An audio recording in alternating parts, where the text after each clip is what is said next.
Who is the GOAT in golf?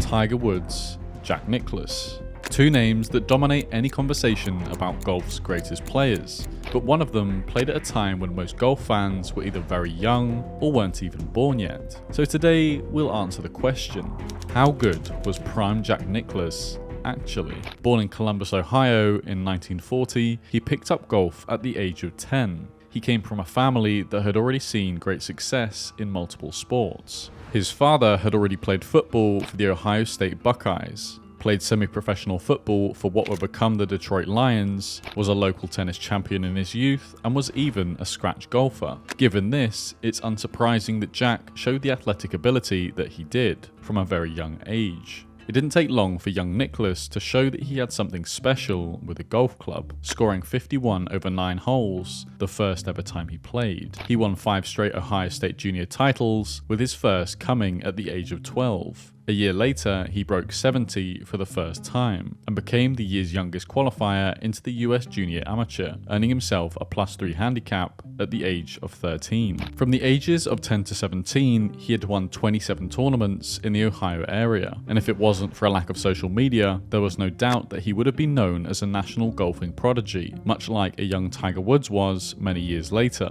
By the time he was in college at Ohio State, a place where they'd eventually open a museum for him 45 years later, he was already making waves in the amateur circuit, winning the US Amateur Championship twice. But it wasn't until 1962 that Nicklaus really announced himself to the global golfing world. A year earlier, a young and ambitious 21-year-old Jack played the US Open and came second, just 2 shots behind the leader, none other than Arnold Palmer. He had gone from his very small local tournaments in Ohio to competing in majors against the world's very best in just 4 short years, and only a year later, he'd get his revenge. 1962, his first major championship, beating none other than Arnold Palmer in an 18-hole playoff.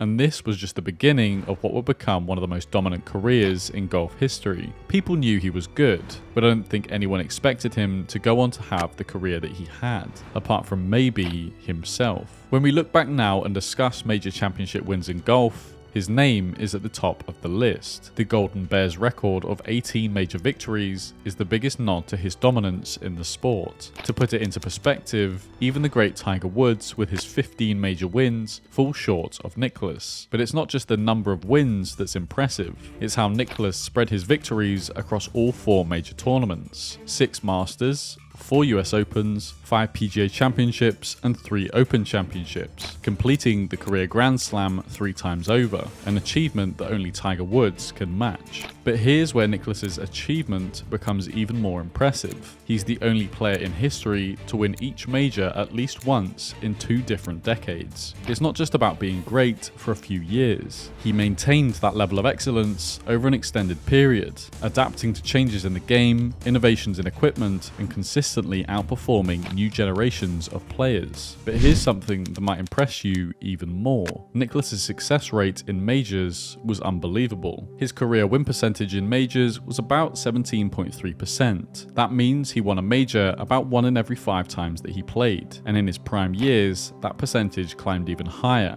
approaching 20%. In tennis, Roger Federer, widely considered one of the greatest players of all time, has a win percentage of about 21% in Grand Slam tournaments. In basketball, Michael Jordan's Chicago Bulls won 6 championships in 15 seasons, a 40% success rate. This is usually the fact that is brought up when comparing him to Tiger. Sure, at Tiger's peak, he was touching on the 20% winning mark as well, but as we all know in his later years, that percentage only got worse and worse. Imagine entering 100 tournaments over your career, knowing that you'd win about 17 of them. That stat alone might be the reason he was named Sports Illustrated Best Individual Male Athlete of the Century. And these aren't just any tournaments. These are the biggest, most pressure-packed events in the sport. Nicklaus became the oldest Masters champion in history, a record that still stands today. This win, coming after a 6-year major drought, proved that even in the twilight of his career, the Golden Bear could still get his older body working and beat the best of the best. Starting the final round 4 shots off the lead, Nicklaus shot a back 930, including an eagle and 2 birdies in his final 4 holes. He finished with a round of 65,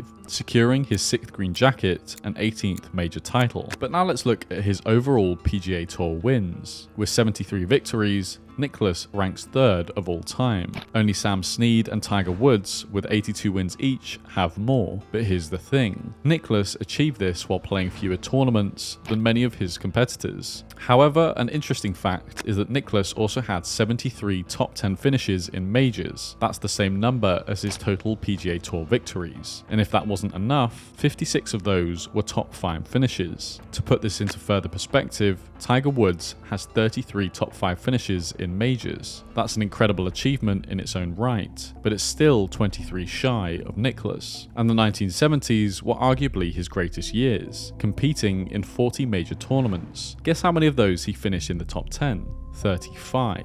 That's 87.5% of the majors in that decade. It's one thing to have a great few tournaments, but to maintain that level of excellence over an entire decade, that's something else entirely. From 1969 to 1978, he made the cut in 39 consecutive majors. That's almost a decade of never missing a weekend in the biggest tournaments in golf. This streak also tells us something about Nicklaus's mental toughness. Golf is a sport where even the best players have off days. It's one of the most mentally taxing sports in the world. But for nearly a decade, Nicklaus never had a bad enough tournament to miss a cut in a major. He was always there, always with a clear mind, and always good enough to be in contention. And people often use the argument that the talent in golf now is better than it was before. But this wasn't just any decade in golf. This was the 1970s, an era that saw the likes of Arnold Palmer, Gary Player, and Lee Trevino. Nicklaus wasn't dominating against weak competition. He was consistently outperforming some of the greatest players that the sport would ever see. Now, we've talked about Nicklaus's major victories and his incredible consistency, but there's another aspect of his game that set him apart: his physicality.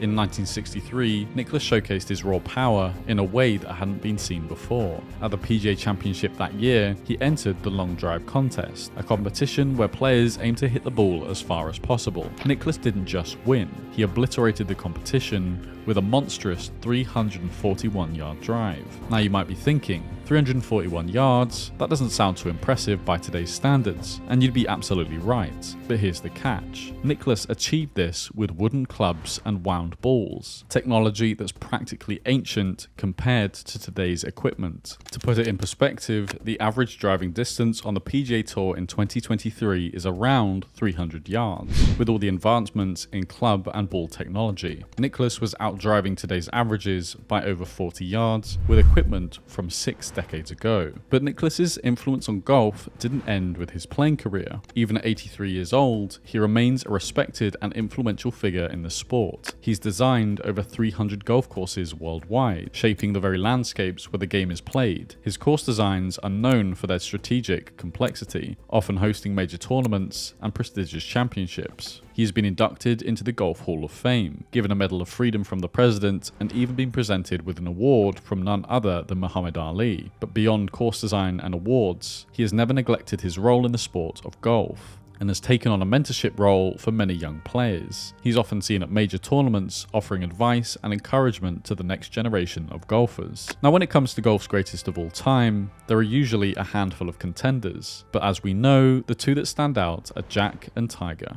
These titans of the game have set records, redefined excellence, and left an everlasting mark on the sport. But how does Jack stack up in the GOAT conversation? Let's start with the most obvious comparison: major championships. Nicklaus holds the record with 18 major wins, whilst Woods sits at 15. It is a significant gap, and one that Woods has been chasing for years. But it's not just about the number of wins, it's also the consistency, the longevity, and the winning percentage. But there are a few factors to consider. Tiger didn't just focus on majors in the same way that Jack did. He also played a lot more weekends, which can take a toll on the body, as we now know. He also missed out on over 22 majors due to being unable to play due to injuries. So whilst Jack definitely won more majors in fewer appearances, he was also in prime physical shape in comparison to Tiger, who has broken and operated on practically every bone in his body. And there's always the argument that if Tiger Woods had stayed fit for longer, he he would have broken Jack's record. Well, he didn't, so we'll never know.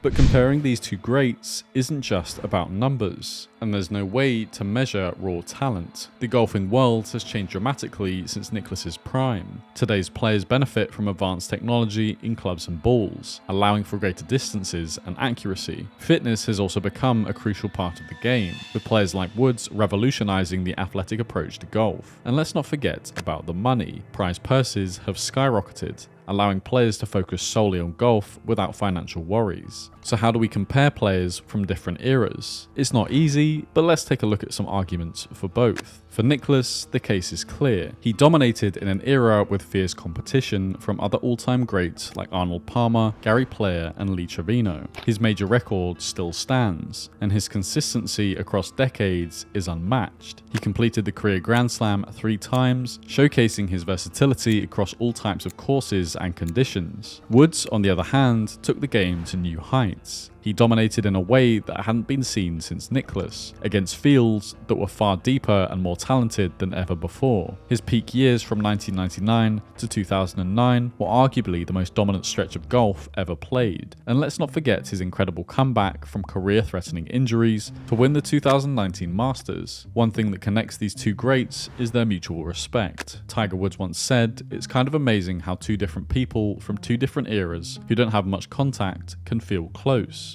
But we do. This bond between the two speaks volumes about their shared understanding of what it takes to reach the top of the sport. Nicklaus, for his part, has always focused on the majors. He once said, "The only thing that was in my mind was that I had a major championship to prepare for." This single-minded focus on golf's biggest tournaments is something that he shares with Woods, and it's a big reason why they're both in the GOAT conversation. You can make up your own mind, but now you have all the facts. Who do you think is the GOAT? Let us know in the comments below. If you enjoyed this video, you'll definitely enjoy these.